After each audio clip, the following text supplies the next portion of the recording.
Good morning, good afternoon or good night. Wherever you are, have a good day. Today we're gonna build the Ocarina of Time from the eponymous Zelda game. For this build we need 4 types of blocks. Blue concrete, clay, a few blocks of gold and finally black stained glass. We start with blue concrete.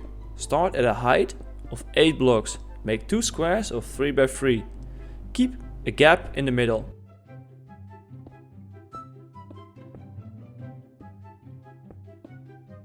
This is the beginning of the mouthpiece of the ocarina.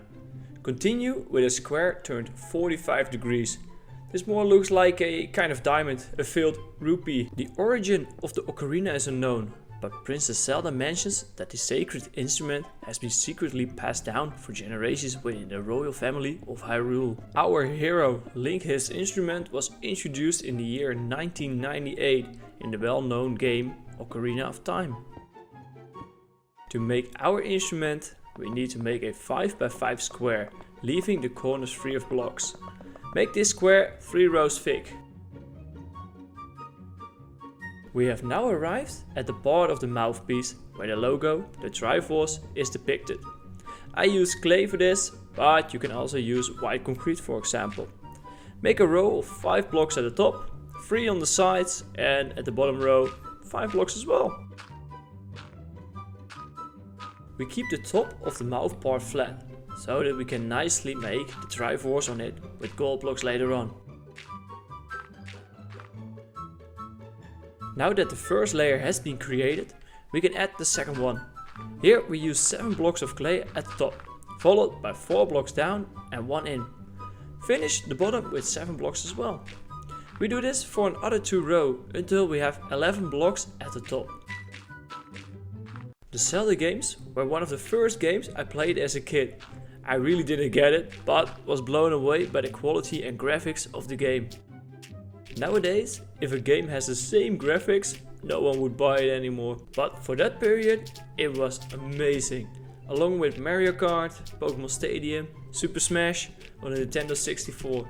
I've spent my whole childhood with this kind of games. I'm already making the Triforce on the handle of the ocarina, but you don't have to do this yet.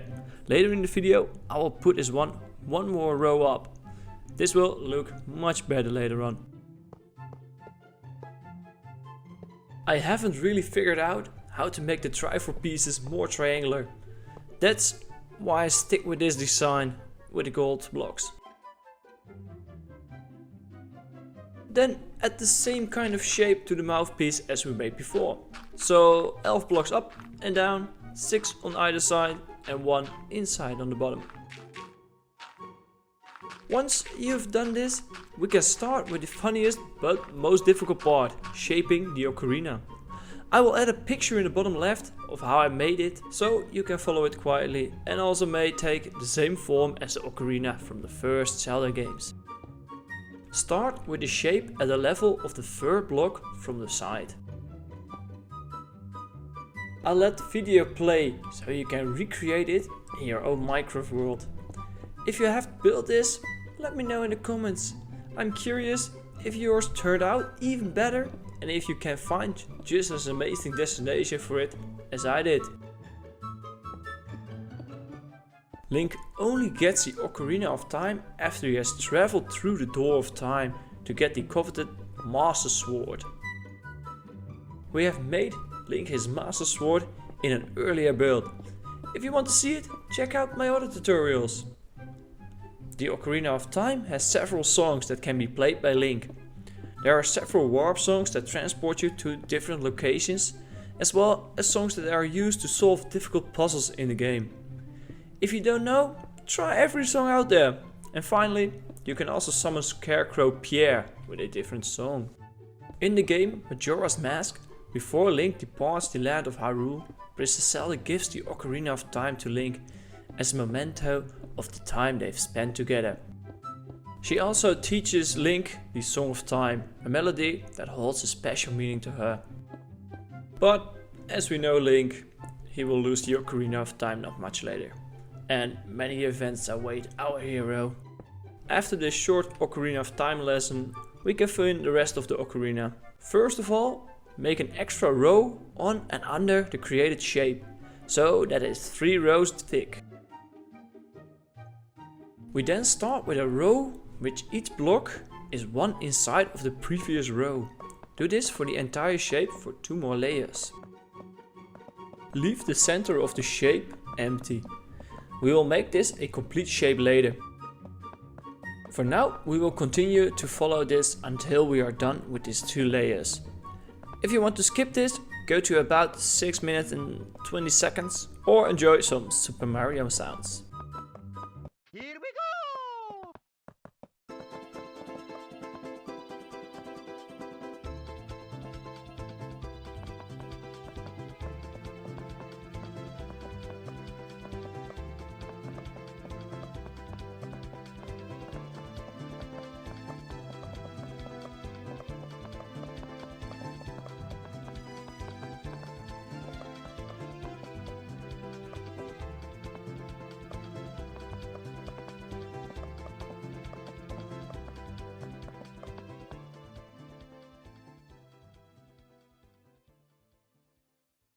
For the next row, we still use the same technique.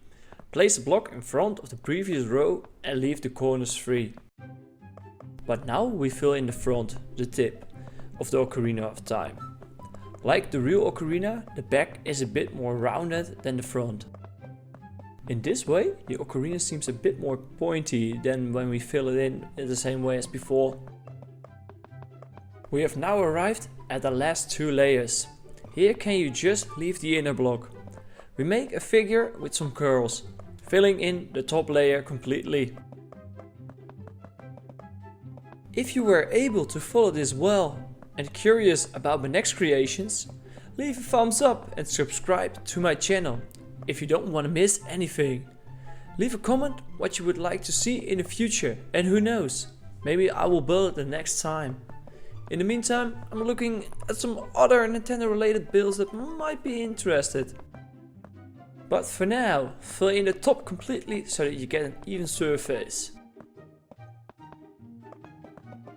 You now have, when everything is filled in, a kind of open staircase left. We are now working towards the handle of the ocarina. Connect the second and third row with some sort of an L shape to the handle.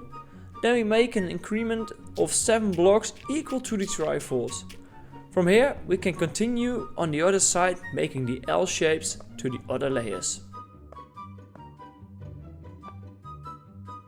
Now fill in the rest of the ocarina by starting with a race from the last row of clay. From here you can completely close the penultimate row. Finally, fill in the rest of the top with blue concrete blocks and ta-da! You got your own Ocarina of Time. But wait, there's more! The ocarina naturally has a number of holes which correspond to the buttons of the GameCube controller. We make these from black stained glass. I have chosen to leave a fairly large space between the buttons, but you can of course also choose to make them slightly closer together or just larger if you want to. Now that we have made the first 4 holes, we can make the last 3 ones. These come closer to the bottom, allowing Link to run his fingers over the holes to play different notes.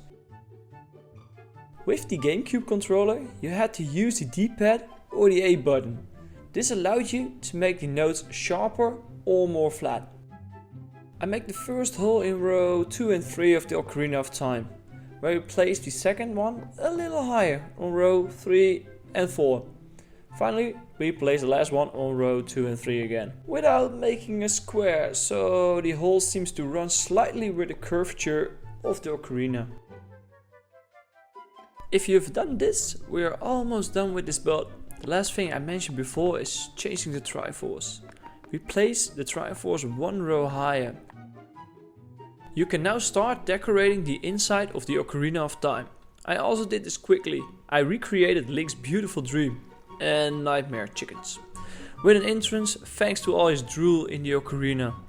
Thanks again for watching and see you by the next one. Ciao!